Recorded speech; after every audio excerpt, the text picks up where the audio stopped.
Alright, today we're doing wonton soup, and what does wonton mean? Actually, there's two translations. One is from northern China, means irregular shaped pasta, but the one I like is the Cantonese, translates to swallowing clouds.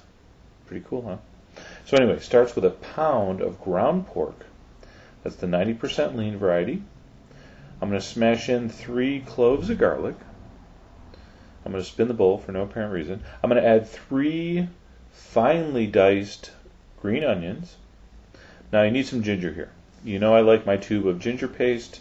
This is just 100% pure ginger. Don't get the stuff if it's all artificial. Or even better, grate in some fresh ginger. That's about 1.5 tablespoons.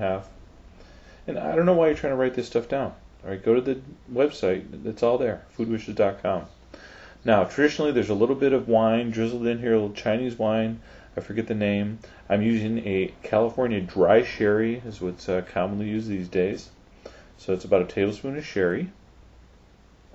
We're going to put in a little bit of soy sauce. Now, I'm not going to put any salt in this. So what's going to salt this up for us is going to be 2 things. About 1 tablespoon of soy sauce and about 1 teaspoon of fish sauce. And you've seen me use that in several recipes. If you don't have that, give an extra shot of soy sauce. And I know, you're still trying to write this down. Go to the website, foodwishes.com. Alright, so that's our saltiness. We're also going to put in a couple drips of toasted sesame oil. Gives it just a little, very slight hint, accent of nuttiness.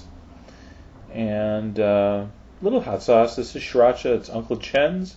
You know Uncle Chen. That's Aunt Chen's husband. Alright, little hot sauce humor there. So once you get all those ingredients in, we're going to mix that up. So we have a fairly highly seasoned pork wonton mixture.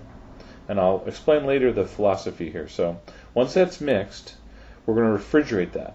All right, there's an old Chinese poem, if the meat is cold, the wonton's easy to fold. Okay, so make sure your meat chills for about 30 minutes to an hour. Now what I'm going to add to my chicken stock, which is going to be the base of the broth, is just some fresh shiitake mushrooms. And shiitake mushroom, one of the few mushrooms where you don't want to eat the stem. So they pull off pretty easy. So you just use the caps. And I have 4 large ones. I just sliced them up, I don't know, 1/8 inch, 1/4 inch. And a little bit of vegetable oil in your soup pot or in your saucepan.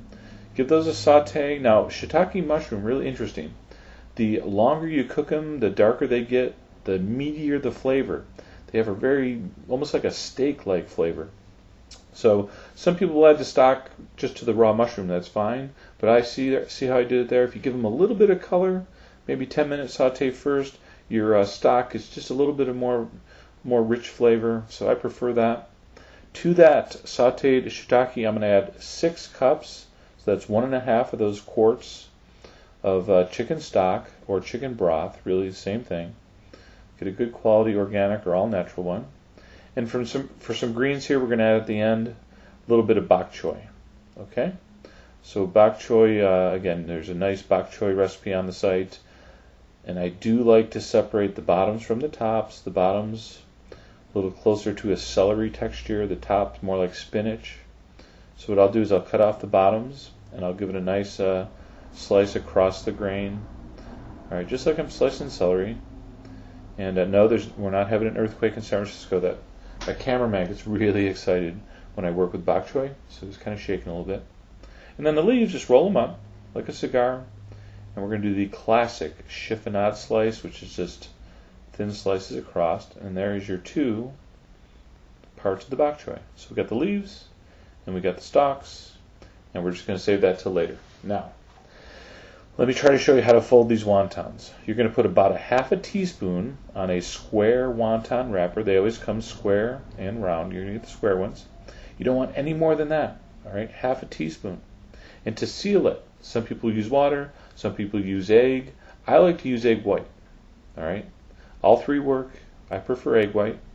Take the bottom corner, fold it up to the top so you have a triangle. Press it with your fingers. Now if you want, this is the first time you ever made these, you can do them just like this. It's fine. Don't feel bad. Dump them in just like that. Boil them like that. No problem. But if you want to do the fancy fold here, you kind of press on the top with your finger and just bring the top 2 ends and cross them and press them, and you get kind of a tortellini shape. Now I did you guys a big favor. Okay, there's mine done with. I put an extra video on the site, Food Wishes, where a real professional wonton wrapper shows you how to really do it. So check out the other video. All right. Now to finish, could not be easier. My stock has come to a simmer. I added my bok choy. I added my wontons, and I'm just going to simmer this or boil this for maybe 3 minutes. That's all it takes. All right. Those wonton skins cook really fast. Since we only have about a half a teaspoon of meat in the inside, it cooks, like I say, in a couple minutes. You can tell when they're done. The skin kind of shrivels around it, and it's firm to the touch. That is so delicious. If you were there with me, you would have said something like, "Man, that smells good," because it really does. Now, the philosophy here, you can have very kind of strongly flavored wontons in a fairly plain broth, or you can have a really spicy broth with some fairly plain wontons. So you decide. I did it like this. Into that stock, I didn't really add too much. Traditional here in Chinese restaurants, they drizzle in that hot chili oil. You could also add fresh herbs like cilantro. You could have put peppers in this. You could clean out your vegetable bin. Any diced veggie would have worked in here. And there's my artistic Gaussian blur in Photoshop. What's that supposed to symbolize? Well, first of all, that I'm not that good at Photoshop. But secondly, when you eat this soup, the rest of the world just kind of dissolves and melts away. This is such classic comfort food. You're going to love it. Give it a try. Watch the other video, by the way, so you really see how to fold these. And most of all, enjoy.